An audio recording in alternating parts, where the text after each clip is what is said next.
Mugamba mutabaagala balungi abeekumira kusenga Faith 256 mbaaniriza ate nate olunaku olwaleero. Olunaku olwaleero tugenda kutegeera ebintu abakyala bye beegomba oba ebintu abakyala bye baadmiringa bye baagala omusajja bye yandibadde amukola mu buliri naye ate nga tosobola oluusi kubeera ng'obimutuusaako. Ekisookera ddala abakyala baagala nnyo abasajja abasobola okucommunicatinga. Omusajja gw'asobola okwogera naye openly ate ng'oli honest.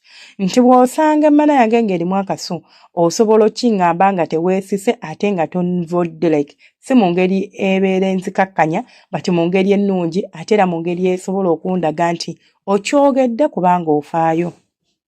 Omanyi waliwo omuntu asobola okwogera naawe ekigambo n'okitakuluma ate omala n'akyogera nga kigambo kye kimu n'owulira nga kikulumye. Waliwo abantu engeri gye muleetamu ebigambo naye naawe owunya emmana. Ye ennaku zino ng'emmana yeewunya bubi. Osobola okuŋŋamba bebi ennaku zino akaso akakuvaamu wansi eyo si kalungi. Abakyala baagala nnyo abasajja abali honest ate era nga bali open ng'asobola okuexpressinga engeri gy'awulira nga teyeekomomye nga teyeekutteeyo ate kakati ate alinza okulowooza bw'ati ate okitegeera. Ekirala abakyala kye basinga okwagala ku basajja mu nsonga z'okwepimpira kubeera ng'omusajja amanya w'alina okukoma. Ntegeeza ki? Nti concert oba omuntu okuwa olukusa okumuzina kikulu nnyo. Abasajja bangi mukimanyi temusaba bakazi lukusa. Omukazi omupimpina bupimpini y'amanyi atunke nakyo.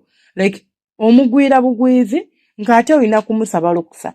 Olukusa tusobola okulusaba through touches nti osobola okunkwatirira response yange oba engeri gye nziramu oba engeri gye ndespondinga ku ngeri gy'oba oli okunkwatiriramu yeekukakasa nti njagala oba saagala. Oli kunkwatirira ndi kwekoma mu saagala ndeka twebake. Oba ngamba bebi nyamba nfa. Kimpuliza bulungi rather than okuyingira ku mpaka.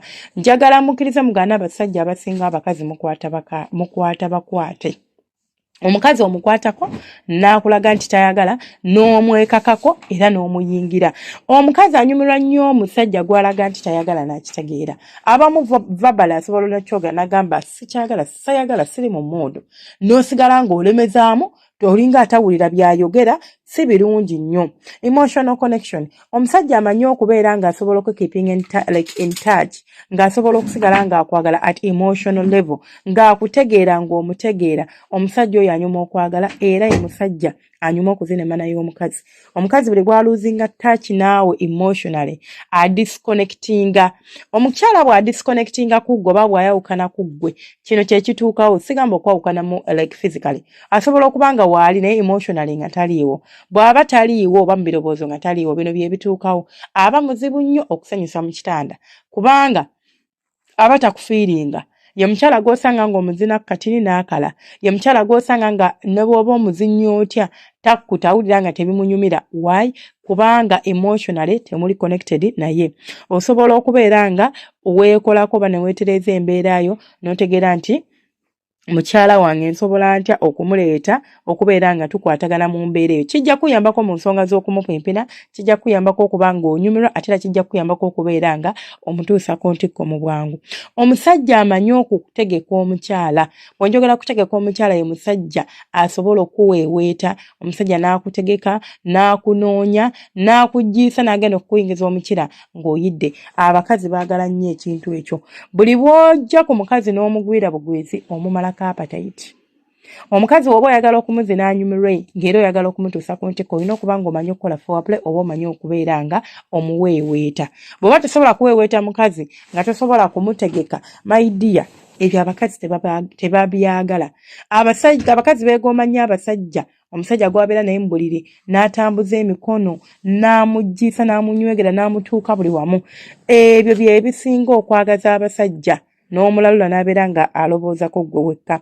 Abakazi baagala nnyo abasajja abalina kye tuyita variety. What is variety? Oba variety kiki? Ng'oyina obukodyo obw'enjawulo, oyina bustyles obw'enjawulo, oyina engeri gy'oyiiyaamu ensonga z'okwepimpina. Ffe abakyala bwetyo bwe tuli.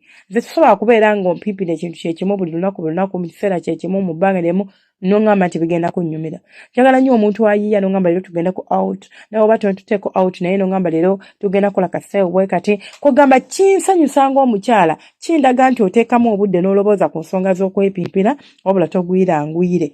Omanyi okugwira ensonga z'okwepimpira kwe okubeera ng'obaddeyo gy'obadde osiibye and all that then you just come n'oyingira emmana n'otandika kupimpira ekyo ne kiggwa nedda mukwano. Nja kusaba owulirize bino. Omukyala bw'oba oyagala omukeepinga entaachi oba oyagala omukuumira mu mukwano olina okubeera ng'omanyi okutambuza omanyi okukyusa omukazi nti tetuli ku kintu kye kimu buli kiseera. Ekirala abakyala abasinga baagala nnyo banyumirwa nnyo okuba gwe bakuli. Abasinga not all of us naye abasinga banyumirwa nnyo okuba gwe bakuli.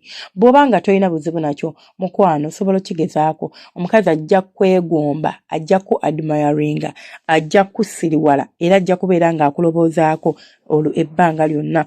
Abakyala baagala nnyo omuntu omusajja ayagala okubeera nga gw'oyiga ogezaako ebintu ebipya. You know, exploring, I always call it exploring, like you explore omubiri gwa mukyala wo, you explore new things around you, you explore everything kyosobola exploring mbuliri. Kiringanga kulambula kanchole bwento bakugezesa.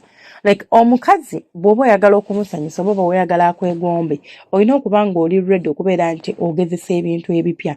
Si kwesiba ku kintu kimu. Omuntu weesiba ku kintu ekimu atamaze olaba n'omuntu anyambalira olugoye n'alwambala mbolwagala nnyo. Ndujjawo ne ndukweka kuba luba luntama.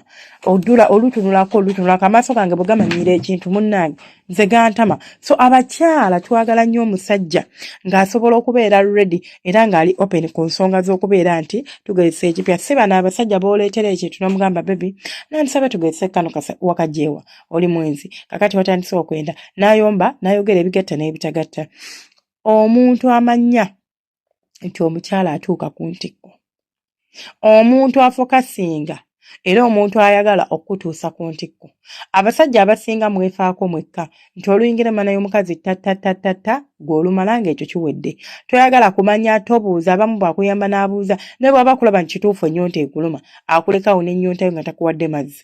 Abakyala baagala nnyo abasajja abafaayo n'akola ekisoboka okulaba nti naawe onyumirwa okwezina, nti tekiri ku ye yekka, nti naawe alina waakutuusizza, nti ne waabanga kale takutuusirizza ddala naye ng'alina kaakozeewo akalaga nti munnange mukwano gwange, munnange muntu wange, tuli wano eno oba tutuuse wano eno. Ka aftercare ako naye kakulu nnyo nakabasomesaako.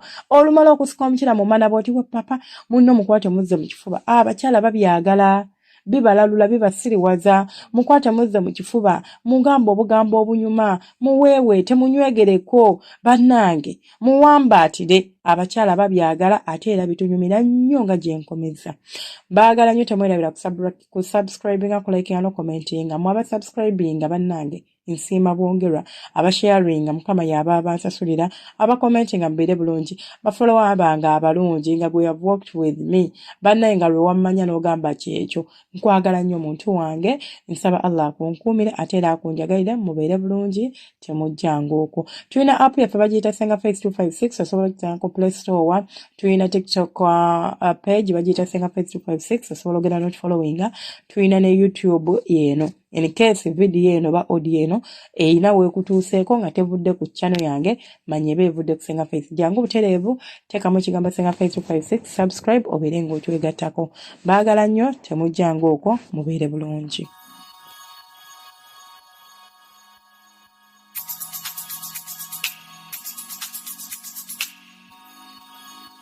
Yeah.